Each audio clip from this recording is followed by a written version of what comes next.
কলকাতার ইরকন দপ্তরে ইঞ্জিনিয়ারিং পোস্টের নতুন রিক্রুটমেন্ট বিজ্ঞপ্তি প্রকাশিত হয়েছে 2025-এ। তো ফার্স্টে দেখো তোমাদের আমি অফিসিয়াল নিউজটা দেখে দিচ্ছি। তো কি কি পোস্ট, কি কি বিষয় সবটা ভিডিওতে বলবো, তাই ভিডিও স্ক্রিপ্ট না করে প্রথম থেকে শেষ পর্যন্ত মন দিয়ে দেখো। আচ্ছা দেখো, ফার্স্টে অফিসিয়াল নিউজটা দেখিয়ে দিচ্ছি। ইরকন ইন্টারন্যাশনাল লিমিটেড তরফ থেকে নিউজটি পাবলিশ করা হয়েছে। বাদিকে মেমো নাম্বার শো করছে, ডানদিকে ডেটেড দেখো 20/3/2025 থেকে কিন্তু নিউজটি পাবলিশ হয়েছে। আচ্ছা বলে রাখি, এটা কিন্তু অল ইন্ডিয়ার প্রত্যেকটা স্টেট ওয়াইজ কিন্তু তোমাদের রিকমেন্ড বেরিয়েছে। তো তোমাদের সমস্ত বিষয়টা কি কি পোস্ট রয়েছে সবটাই দেখিয়ে দেবো, তো ভিডিওটা স্কিপ করো না। তো দেখো এখানে বলে দিয়েছে তোমাদের public sector under the ministry of railway তরফ থেকে কিন্তু নিউজটি পাবলিশ হয়েছে। নিচে দিকে দেখো তোমাদের ডিটেলসটা মেনশন করা রয়েছে। Recommend for various post on contact বেসিসে কিন্তু তোমাদের এই রিকমেন্ডটা করা হচ্ছে। আচ্ছা আচ্ছা এবার তোমাদের আমি বলে দিই পোস্টগুলো কি কি রয়েছে। তো ফার্স্ট যে পোস্টটা রয়েছে সেটা দেখো ওয়ার্কস ইঞ্জিনিয়ার পোস্টে তোমাদের রিকমেন্ড করা হচ্ছে। আচ্ছা এই পোস্টের ক্ষেত্রে তোমাদের স্যালারি লেভেল রয়েছে দেখো 36,000 টাকা কিন্তু পার মান্থ তোমরা স্যালারি লেভেলটা পেয়ে যাবে। আচ্ছা টোটাল ভ্যাকেন্সি রয়েছে তোমাদের 10টি, ক্যাটাগরি ওয়াইজ কিন্তু ভাগ ভাগ করা রয়েছে। আচ্ছা এসেনশিয়াল কোয়ালিফিকেশন তোমাদের ধরা হবে 1/3/2025 তারিখ অনুসারে। এসেনশিয়াল কোয়ালিফিকেশন বলেছে ফুল টাইম তোমাদের গ্রাজুয়েট কমপ্লিট থাকতে হবে, কিন্তু গ্রাজুয়েশন তোমাদের কমপ্লিট থাকতে হবে, যদি থাকে তাহলে কিন্তু আবেদন করতে পারো। আর নিচের দিকে দেখো এক্সটার্নাল রিলিজ মেনশন করা রয়েছে। আচ্ছা এজ লিমিটটা হতে হবে তোমাদের 30-এর মধ্যে, যদি এজ লিমিটটা হয়ে থাকে তাহলে কিন্তু আবেদনটা এখানে করতে পারবে 1/3/2025 তারিখ অনুসারে। আচ্ছা তারপর তোমাদের দেখো বলে দিয়েছে মিনিমাম কিন্তু 1 ইয়ারে তোমাদের কিন্তু একটা এক্সপিরিয়েন্স লাগবে।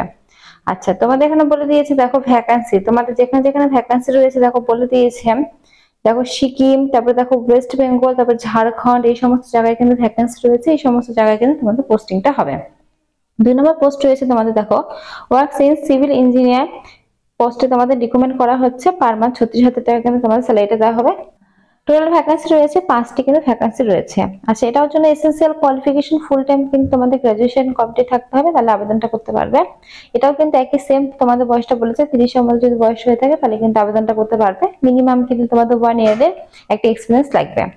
আচ্ছা এটা বলছে দেখো তোমাদের বলে দিয়েছে দেখো তোমাদের এখানে মহারাষ্ট্রে কিন্তু ভ্যাকেন্সিটা রয়েছে। তো এই সেকেন্ড পোস্টের জন্য অ্যাপ্লাইটা করলে কিন্তু মহারাষ্ট্রে তোমাদের পোস্টিংটা হবে। এই দুটো পোস্টে কিন্তু তোমাদের বলে দিলাম কোথায় কোথায় পোস্টিং হবে, কি কি এডুকেশন কোয়ালিফিকেশন রয়েছে। তো চলো লাস্ট যে পোস্টে রয়েছে সেই পোস্টে এবার তোমাদেরকে বলে দিই। সাইট সুপারভাইজার সিভিল ইঞ্জিনিয়ার পোস্টে তোমাদের রিকমেন্ড করা হচ্ছে। আচ্ছা এখানে পার মান্থ তোমাদের স্যালারি দেওয়া হবে 25,000 টাকা। টোটাল ভ্যাকেন্সি রয়েছে 5টি। আচ্ছা এটাও কিন্তু এসেনশিয়াল কোয়ালিফিকেশন বলেছে ফুল টাইম তোমাদের ডিপ্লোমা কিন্তু থাকতে হবে সিভিল ইঞ্জিনিয়ারের উপরে। এটাও কিন্তু বয়সটা একই 30-এর মধ্যে তোমাদের বয়সটা হয়ে থাকলেই তোমরা এখানে আবেদন করতে পারবে। মিনিমাম 1 ইয়ারে কিন্তু তোমাদের এক্সপিরিয়েন্সটা লাগবে। আচ্ছা এর পোস্টের ক্ষেত্রে তোমাদের কিন্তু মহারাষ্ট্রে তোমাদের ভ্যাকেন্সিটা রয়েছে। তো এটা কিন্তু তোমাদের অল ইন্ডিয়া জুড়ে তোমরা আবেদনটা করতে পারবে, প্রত্যেকটি স্টেট ওয়াইজ কিন্তু আবেদন করতে পারবে। তবে তোমাদের পোস্টিংটা কিন্তু যেখানে যেখানে মেনশন করা রয়েছে সেই ক্যাটাগরি ওয়াইজ কিন্তু তোমাদের পোস্টিংটা হবে। আর এখানে শুধুমাত্র কিন্তু ইন্টারভিউর মাধ্যমে তোমাদের রিক্রুটমেন্ট করা হবে, কোনো রকম কিন্তু রিটেন টেস্ট নেওয়া হবে না।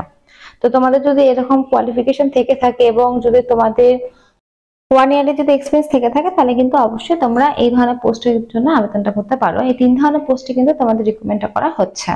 তো এখানে দেখো ডিটেলস কিন্তু মেনশন করা রয়েছে ভালোভাবে। আচ্ছা এর পরের পৃষ্ঠায় চলো। তো এখানে দেখো তোমাদের ওয়াকিং ইন্টারভিউর কথা বলা রয়েছে। তো ওয়াকিং ইন্টারভিউটা কিন্তু তোমাদের কবে হবে সেটা আমি তোমাদেরকে দেখিয়ে দিচ্ছি। তো ওয়াকিং ইন্টারভিউটা যেদিন হবে তোমাদের সেটা হচ্ছে, তো এখানে দেখো পোস্ট করে মেনশন করা রয়েছে আইকন যে পোস্টটা রয়েছে সেই পোস্টের ক্ষেত্রে তোমাদের ইন্টারভিউটা হবে মহারাষ্ট্রে 2/4/2025 তারিখে। তারপরে আইকন তোমাদের যে সেকেন্ড পোস্ট রয়েছে সেই পোস্টের ক্ষেত্রে তোমাদের ইন্টারভিউটা কিন্তু মহারাষ্ট্রেই হবে 3/4/2025 তারিখে। তো এরকম কিন্তু প্রত্যেকটা তোমাদের পোস্ট ওয়াইজ কিন্তু ইন্টারভিউ ডেটটা পাশাপাশি মেনশন করা রয়েছে। তোমরা যে যে ক্যাটাগরি ওয়াইজ মানে অ্যাপ্লাইটা করবে, যে যে ক্যাটাগরির পোস্টে অ্যাপ্লাইটা করবে সেই পোস্ট অনুযায়ী কিন্তু তোমরা তোমাদের ইন্টারভিউ ডেটটা দেখে নেবে। তো বলে রাখি এটা কিন্তু অল ওভার ইন্ডিয়া জুড়ে আবেদন করতে পারবে, প্রত্যেকটি স্টেট থেকে আবেদন করতে পারবে, কিন্তু যেখানে যেখানে ভ্যাকেন্সির কথা বললাম অর্থাৎ তোমাদের কিন্তু সেই জোন অনুযায়ী তোমাদের কিন্তু রিক্রুটমেন্টটা করা হবে। তো এখানে যা যা ডিটেলস ছিল মেন ডিটেলস সবটা আমি তোমাদের বলে দিলাম। এরপরে কিন্তু আমি ডিসক্রিপশনে লিংক দিয়ে রাখবো, সেই লিংকের মাধ্যমে কিন্তু তোমরা ভালোভাবে নিজেরা একবার নোটিশটা পড়ে তারপরে কিন্তু তোমরা ফর্ম ফিলআপটা করে দিতে পারো। আর এই হচ্ছে অ্যাপ্লিকেশন ফর্ম, এই ফর্মটা তোমাদের সুন্দরভাবে ফিল আপ করে অল ডকুমেন্ট স্যাটিস করে কিন্তু তোমাদের পাঠিয়ে দিতে হবে। তো ফ্রেন্ডস এখানে যা যা ইম্পর্টেন্ট ডিটেলস ছিল সব তো বলে দিলাম। এরপরে কোনো রকম কোশ্চেন থাকলে অবশ্যই কমেন্ট বক্সে কমেন্ট করো। আজকের মতো এইটুকুই, ধন্যবাদ আমার ভিডিও দেখার জন্য। আর লিংক আমি দিয়ে রাখবো ডিসক্রিপশনে, তোমার সেখান থেকে কিন্তু দেখে নিও। Thank you.